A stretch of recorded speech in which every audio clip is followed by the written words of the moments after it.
Good morning बंधुरा welcome to my channel welcome to a new vlog. केमन आछो तोमरा सबाई? आशा करी खूब भालो, आमिओ अनेक भालो आछि। तो देखतेई पाচ্ছো सकाल सकाल आमार जा काज, आमार डिউটি रान्ना बान्नाते चले एसेছি। सकाले एकटुखानी फ्रेश हয়ে একটু চা খেয়েছি।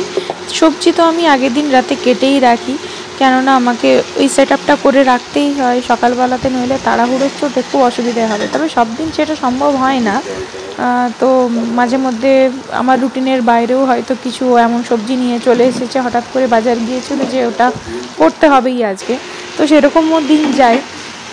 আজকে কিন্তু খুব সিম্পল করছি, আর ভীষণ পছন্দের আমার চিংড়ির আলু পোস্ত, চিংড়ি দিয়ে আলু পোস্ত। তোমরা কী কী পছন্দ করো অবশ্যই কিন্তু কমেন্টে জানিও। আর সেই সঙ্গে আমার কর্তার একটু চা বসিয়েছি, ও তো পাতা চা খায়, তো ওর জন্য একটু লিকার চা বসিয়ে দিয়েছি, জল গরম হতে দিয়েছি, আর চিংড়ি মাছগুলো ভেজে তুলে নিয়েছি। আসলে চিংড়ি মাছ না, আমার যেহেতু অ্যালার্জি আছে ওই জন্য মানে আমার এত পছন্দ লাগলেও আমি ঠিক খেতে পারি না। আর আমার কর্তা চিংড়ি মাছটা অতটা পছন্দ করে না, ওর মাছের মধ্যে ইলিশ পাবদা এগুলো ওর ভীষণ পছন্দের। তবে চিংড়ি মাছটা কি এই পোস্ততে বা কোনো চচ্চড়িতে দিলে ও এটা খেতে খুব পছন্দ করে, তো সেই জন্য আমি বললাম বেশি না এনে অল্প একটু নিয়ে এসো। তো সেটা দিয়েই করছি, চিংড়ি দিয়ে আলু দিয়ে পোস্ত। অনেক দিন পর, বহুদিন পর। আমার যারা ভিডিও দেখো তারা বুঝতে পারবে যে চিংড়ি মাছ আমার বাড়িতে আমি প্রায় খাই না বললেই চলে। আমার কিন্তু তোমাদের সাথে কথা বলতে বলতে আলু পোস্ত সব একদম কষানো কমপ্লিট। এবারে পরিমাণ মতো জল দিয়ে দেবো, আর জল দেওয়ার পরে যখনই ফুটতে শুরু করবে, কারণ আলু তো অর্ধেকের বেশি ভাজতে ভাজতে সেদ্ধ হয়ে গিয়েছে, তো চিংড়ি মাছগুলো কিন্তু দিয়ে দেবো ভেজে রাখা।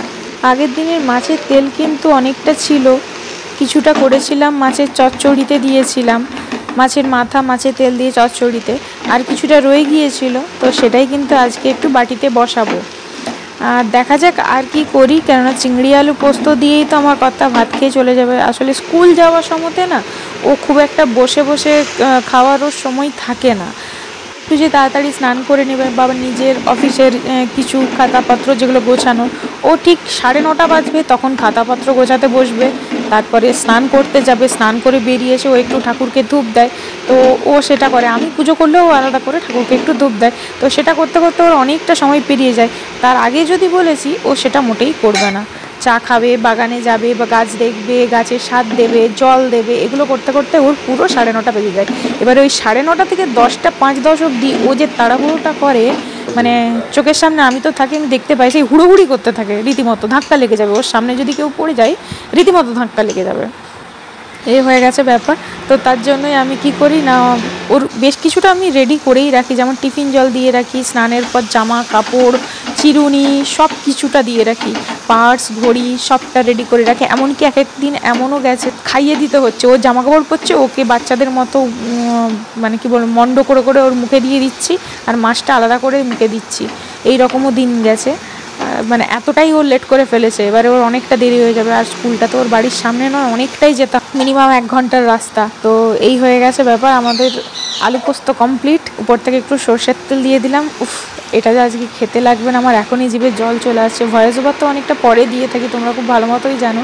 মানে আমি যে ভয়েস দিচ্ছি মনে হচ্ছে যেন এখন আরেকবার রান্নাটা পেলে মানে 1 থালা ভাত খেয়ে নেবো।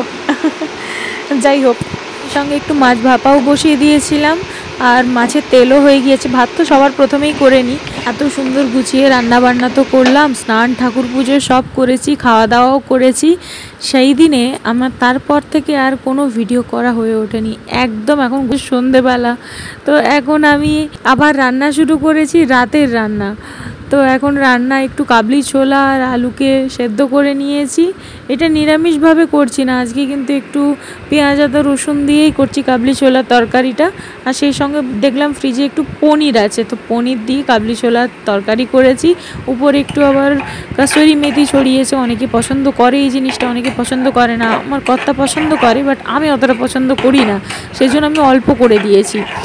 আগে আটাটা মেখে নিয়েছিলাম, তাড়াতাড়ি করে দিয়ে ঢাকা দিয়ে রেখেছি। আমি তো গরম জলে আটা মাখাই, কেননা আমি খুব একটা বেশি রুটি করতে ভালো পারতাম না, আমি রুটি করতামই না।